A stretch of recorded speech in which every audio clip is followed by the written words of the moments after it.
Yeah.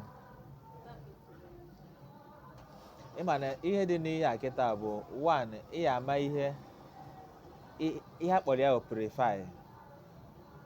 Yeah. Onye ji sea salt with clean water si n'elu wee zo ma ọ bụ new moon nke ọbụla ihe ahụ the purification ezughị ezu. Anya ka m ji agwa enwere strategy ndị mystics na-use wee na-eme nke ha. Ndị mystics na-use wee na-eme nke ha. Mana anyị nwa nwere ka anyị si eme nke anyị wụ ndị ọdịnala. That's why we know of ose ọjị. Maka anyị amalụgo ihe ose ọjị na-alụ. Ịghọtago? Nnu ahụ dịkwa mkpa. Mana ọ bụ ihe niile anyị na-use when we purify something. Purify nkwa mean nkwa anọ ịsacha ihe ka ọ dị ọcha. Ọ bụghị fortification. Ọ bụghị unless o nwere particular thing ị chọrọ iji wee mee. Ọ mgbe a ka fortification ya baịtazi n'ime when you want to use it for ritual. But purifying will ịsacha ihe ka ọ dị ọcha ka i wee use nwe ya maybe otu anyị si wee sị etinye n'isi na ngwa mechara ya ọ dị ọcha i were eti n'isi it still doesn't mean anything. Unless is na iwere dị ego ayọrọ ya wụ cowries ahụ iwelie jekwulu mmụọ dị otu asị ya na ihe ị chọrọ ka ihe a na-alụ ọrụ m. Iweta ọjị weta nzu ihe niile ahụ eji agwa mmụọ okwu ihe ejichi ya wee gwacha mmụọ okwu wee dowelie gbunyere ya anụ n'enu ya ihe hapụkwa ya ebe ahụ ọ nọ ihe dị ka 4 days tupu i wee jeje were wee use be. Ịghọtago? Ihe ahụ emewezie ihe ahụ emebe ihe ahụ ịgwara ya with the strength and the power of mmụọ ahụ idobere ya n'ihu. Amara na ihe a dị connected to the mmụọ na mmụọ ahụ ka o ji alụ ọrụ na mmụọ ahụ ji ya ha alụ ọrụ. Ọgwụna enwere meaning, enwere ihe egosi gị ịghọtachaghị ya ọfụma. O nwere ihe a chọrọ ka ijiri ya wee gaa yọrọ wee mee. O nwere ihe a chọrọ ka and ihe ahụ ha gosi gị nlụ akịta ịkọlụ dị tii na-ezugboghị oke ọfụma. Onye ahụ na-ame na nlọ ọ bụ nọ nlụ ichetara ọfụma environment ị nọ wee lụ ya na environment ime nlọ ahụ nwekwara interpretation nke ya. Gotago? So and without getting those concrete facts ahụ ya amatachi ya until agba ya n'afa. Ọ mgbe agbaziri ya n'afa ka ị na-aga eji wee ghọtazi ihe ya iji wee so na Google ịga ya ọnụ wee mee. Ọ ihe dị na okay, just like ndị a na-agbacha bead n'okwu. Ịma na the normal existence of bead abụghị for fashion. Na ụmụ nwaanyị ji agụ their menstruation cycle. That is ihe dịwelu gboo mana nkịtazi eji eme fashion. Yatago? Now enwere ụfọdụ ọgwụ ya wụ mmadụ chọrọ ịgwọ o were ihe ahụ wee gwọrụ ejiri ihe ahụ onye na-ame na some people, some of ndị ahụ yi that cowries, some of them have fortified that ọ bụghịzi the original use of it ka ha jizi eme n'ọzi ha were eje fortify ya na-agba n'ukwu. Yatago? When then ma nke onu ma nke ring ma ihe niile ahụ all those things a nọrọ onwe ya. Ọ Okay, just like ring na-agba n'aka. Some people nwere ike feel as ordinary ring. To me ọ bụghị ordinary ring. O nwere mgbe m gbakọtara ring na-anọkọta kwụsị ịgba ring. Ọ dị nka na people na-enotisisi na mụ na ring gbara akwụkwọ. Enwe mgbe these 5 fingers ring ya eju ya. Nnọkọta gba break. Mmadụ bịakwute m so m na ụlọ nlọ gbasalụ m nsị a ka ihe ọ sị m na agwara ya na m na-agba ring ahụ m na-agba n'ime nlọ na ihe ahụ na-eprotect m. O nwere some certain things, some certain ije ya wụ nchọ ya ije mama na ring ahụ na-eprotect m, mana mụ amana. That's why anybody not into spirituality, most of ihe ọ na-eme the spiritual. You gotta go. So no ihe dị ya. Some people na-agba bango. O nwere mgbe Blue Eye wuru mgbe ahụ by NG Nation, Angela Nwosu. Mgbe ahụ o wetesie bid of 45 ya na-eli ele for the sin na Blue Eye na-enweta ego time nke ahụ gaa. So you can fortify anything you want depending ihe that thing na-emelụ gị, and that thing nwere ike nwekwa nsọ. So and o nwere ihe ya ọchị ime m I will know. All depending mmụọ mụ na ha yi alụ ọrụ. So all these things ahụ. Mana when it comes to purification like iweta mmiri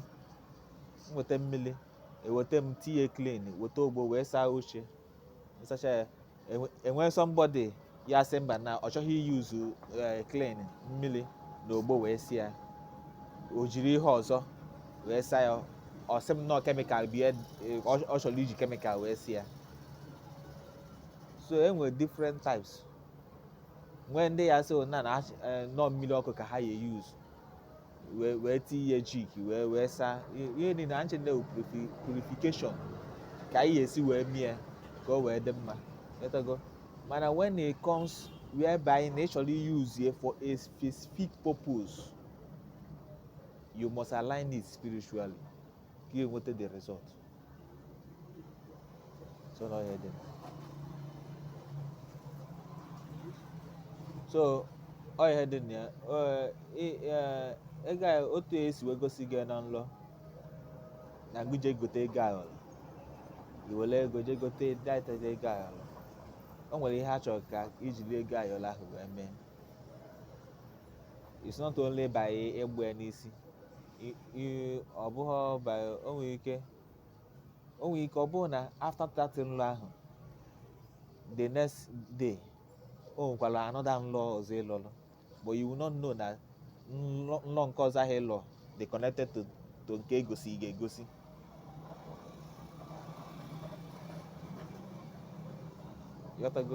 Okay, now just like ihe na-emelụ gị na another time ahụ nke ahụ ịkọlụ m whereby na mmadụ pushu aka ahụ ajụ oge oyi, somebody asịzi aka na ngesu n'ụzọ tongo nwa inwe ike. Okay, mgbe m gwaziri gị the interpretation of it, ọ dị gị surprise na ịmahụ na mmadụ na enwere mmụọ nwee ike ịpụta nwere ụdị mmadụ direct gị na gụme otu a. Mana so far we are human being. Enwere mmụọ na-adị n'ụdị mmadụ na-aga otu a kịta, ị na-afịache nọ mmadụ ya ma nọ mmadụ ka ọ bụ. So otu ahụ na-akọ ọ dị onye ọbụla na-eme ihe ọ na-eme ọ dị vigilant na-eme ihe ọ na-eme. So it depends. Ịma na one thing na-adị n'ụwa ahụ, there are some things there is some height you want to attain. O nwere height ị chọrọ ka ị ruo in the future. If you didn't plan yourself very well, o nwere ike through spiritually, o nwere ike ọ bụrụ na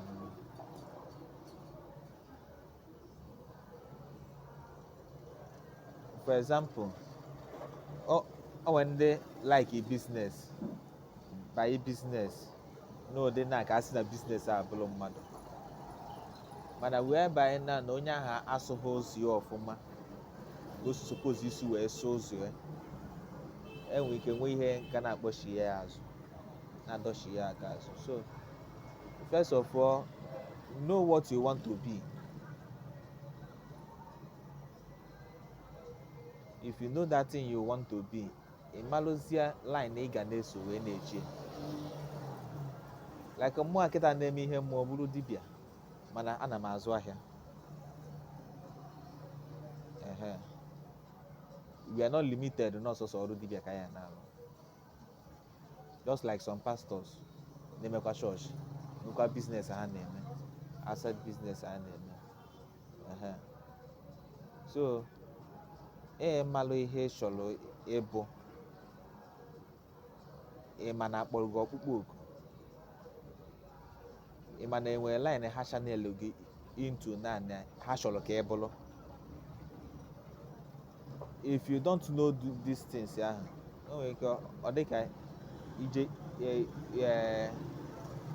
tata eburu nnukwu mmadụ, echi eburu obele, ịga n'ihu echi adọchie ya azụ. So is when you want to, if you know your purpose iji wee bịa ụwa and ihe ha chọrọ ịbụ nya the primary one, iwe yewazie ha na ịchọkwala ka ịdị otu a, ịchọkwala ka ịdị otu a, nwee ike combine ihe na-abụ a, ịjụkwa ha, asị gị yes, that means you have their backup. Ị na-eme ọ na-aga alụ.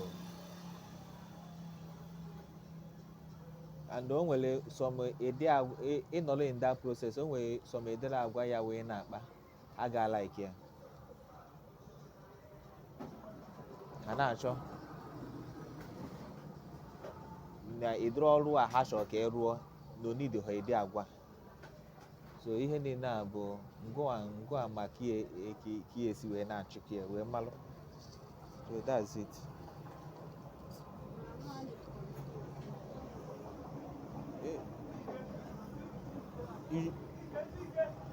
You shouldn't be confused. Why you think confused?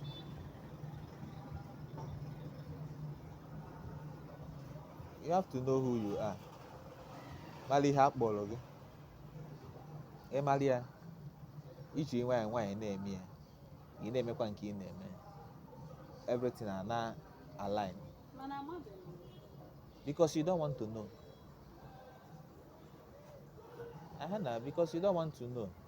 Maka na ọ bụrụ na ị chọrọ ịma, ị ya ama.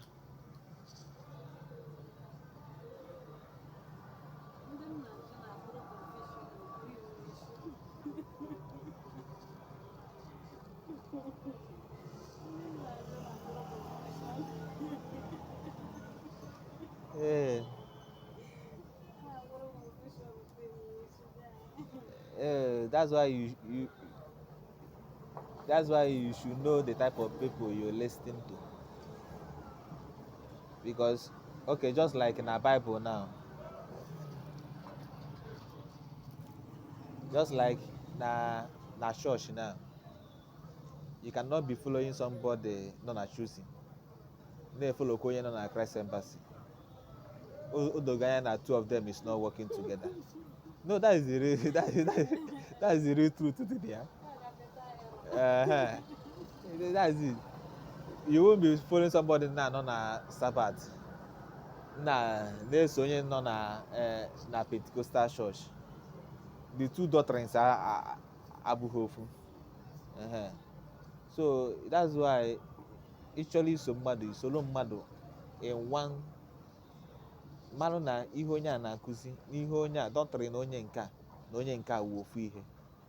When you listen closely to this person, listen closely to the other person, even na the two of them na-aga contrarily, ịmara onye nke ka shine more light, so bụ onye nke ahụ. It will make you to understand yourself more. So that's it.